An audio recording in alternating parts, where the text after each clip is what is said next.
Your Majesties, welcome back to the channel. Thank you so much for always returning. Trust you and yours are well, and you are loving yourself and others like always. Many thanks to all of you for your support, for all that you do for this community to keep growing, to our anonymous supporters, channel members, my esteemed subscribers, Your Majesties. Thank you so much. All right, today we will talk about this whole Shem, Ham, and Japhet. I did a video, and there was a part two. There is a part two to that video. I don't know. I'm just so reluctant to upload it. Now there is more enlightenment about this whole thing, and that's why I felt like, okay, why not I do this very video so that you listen to Bishop Maponga. He's also one of those who are radical, and even though the church hates them, people like him, all right, Bishop Maponga and that Professor Kihura, the church do not like people like that. When you begin to ask questions, when you begin to believe in the creator in your own way, something is wrong. They want you to believe the narrative. They want to tie you down to the belief of some people, all right, to the notion. In short, it's a notion because they don't even believe it. Those who brought all these beliefs and ideas, they don't believe in those things. They just want to tie you down to something, and then they do their thing because they already know the truth. And for them to hide the truth from you, they keep pushing you to a particular belief and tying you down with emotions. I tell you, our emotions is connected, like is involved. When you talk about religion, you talk about the creator, you talk about being, is all tied with emotion. You can't worship the creator, you can't adore, you can't do anything without emotion. You can't love without emotion. You can't learn without emotion. Our emotion, there's emotion in every aspect of our lives. And so when your emotion is captured into believing in one thing, your Majesties, before you get out of it, it's like you're going to need a saving grace for that. You're going to need a saving. And that's why they try their best so hard to tie us down with emotion. All right? Because you can unalive people when your emotions are up there. Our emotions are so powerful. And that's why when you are even communicating with the divine, you need emotions. You need your emotion because that's what bring out the real you, the authentic you, all right, into whatever you are practicing for it to come to pass. Whatever you are manifesting for it to come to pass, you need emotions. You praying and jumping and shouting and speaking in tongues, your emotions are all up there. You're happy, you're smiling, your emotions are there. All these are connected, and they know it so well, and they are using this to deal with us, whether we take it or leave it. Especially those who think that they are the custodians of religion in the continent of Africa. When you talk about religion, they fire you. You talk about Christianity, they'll fire you. You talk about Islam, they fire you. Talk about Judaism, they come for you. You are using your emotions. The moment you grow past that, you begin to see the world for what it really is, and that's what they don't like, the reality. All right, so I'm beginning Bishop Maponga to explain to us further. You see, the division these people have cast amongst us, the melanated people, is so much. Now he is talking about who are the chosen people, who are those people that um the Almighty worked with, the Creator worked with. Who are those people? The original people from the beginning. All right, and he says something about the colonial theology, and that's exactly what I'm saying, because they come to tell you this is how it is. It's godly, it's heavenly. You don't ask question. You have to believe it with all your heart. Have faith, and it's gonna happen, because they know when your emotions are diverted into something, it comes to pass.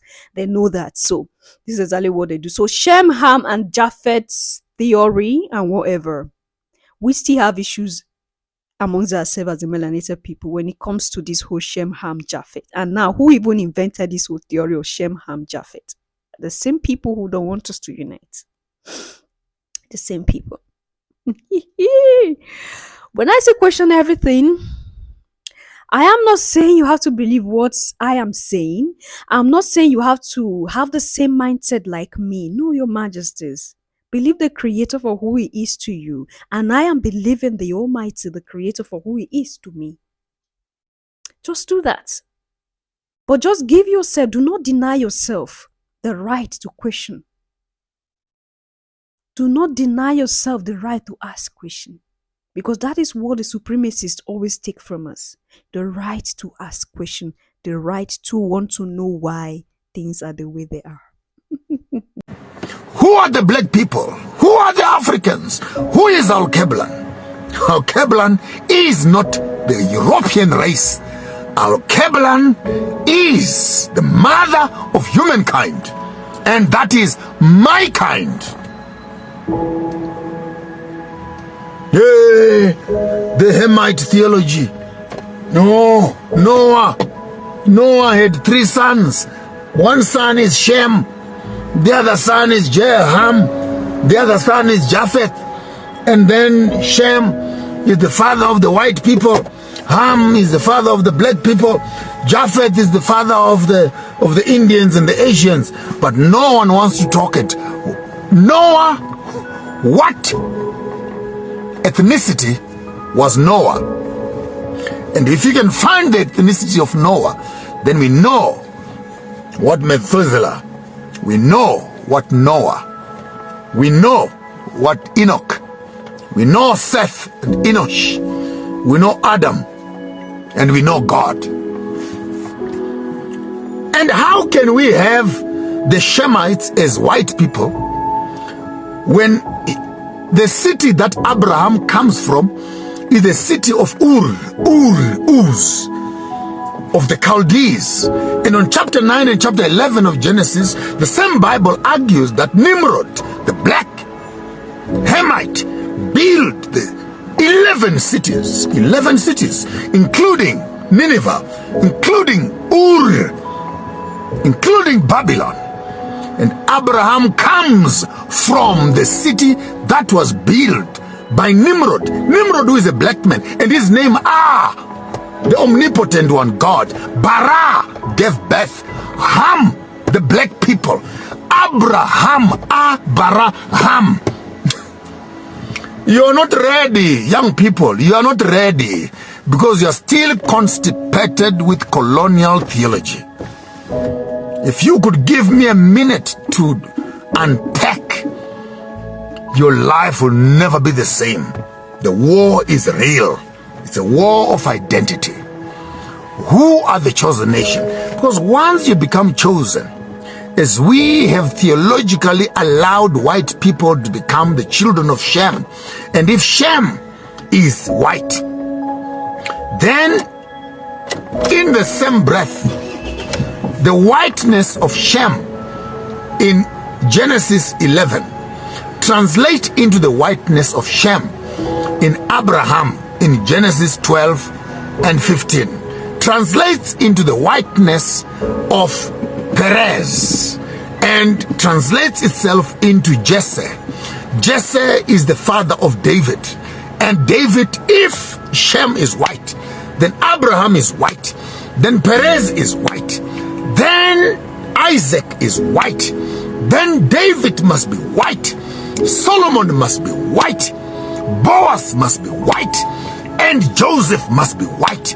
And that theology is hinged on a wrong interpretation of Genesis chapter 11, that Shem is the father of the white people. So you see the ripple effect of misconcepted theology.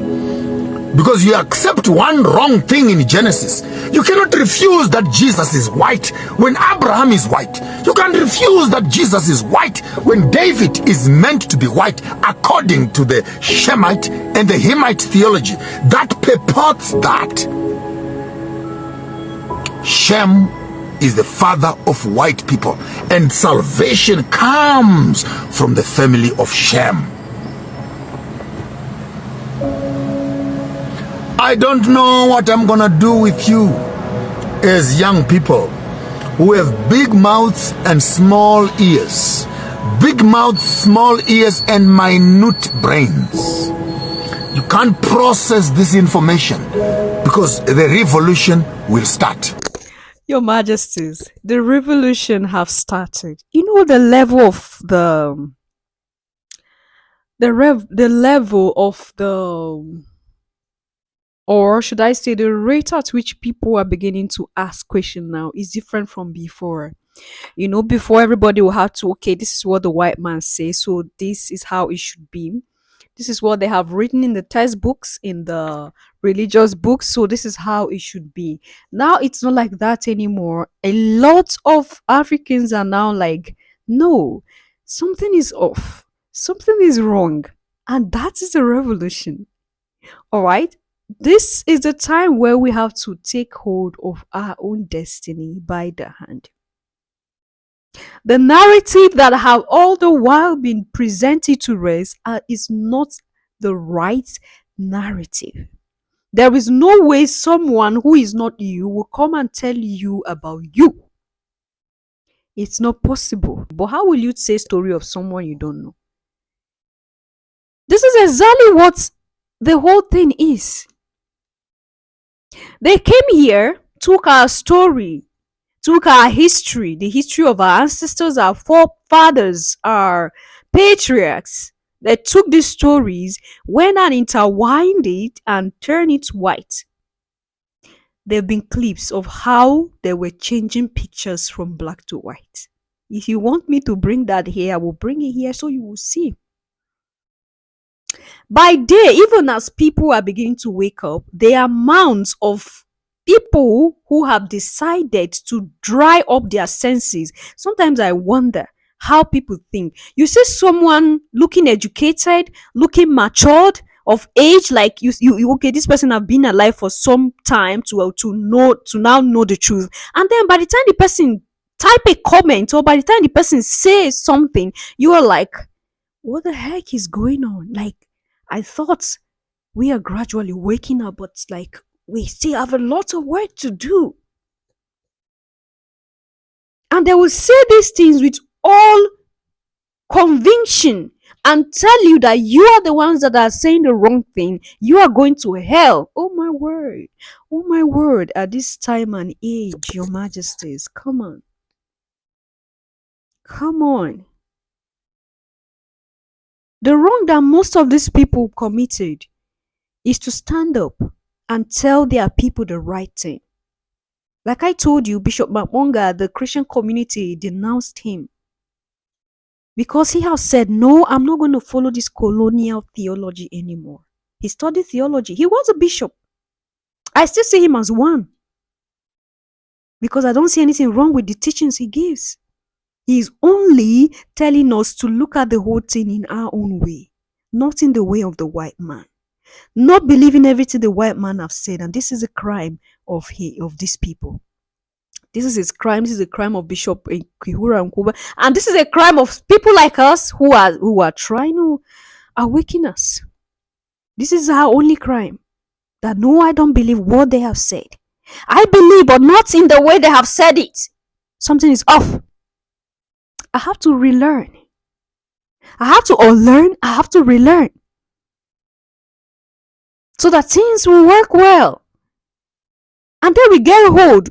We push ourselves into the line where we have been kicked out of. The moment we unlearn most of these things about religion, as Africans, they know that it's over for them because this is the chain right now. They've bound us so well. They bound us so well. I just hope that all our efforts won't be in vain and that we will see the world for what it is and get to that truth that they are trying so hard to preserve, to hide just to themselves. We will get to that truth. Even if we do not get to that truth in my time, because this is my belief, I'll try my best to expose. If I don't get to it in my time, at least I've paved the way for someone coming after me to continue. Like my ancestors paved way for me. You mustn't get to the whole thing.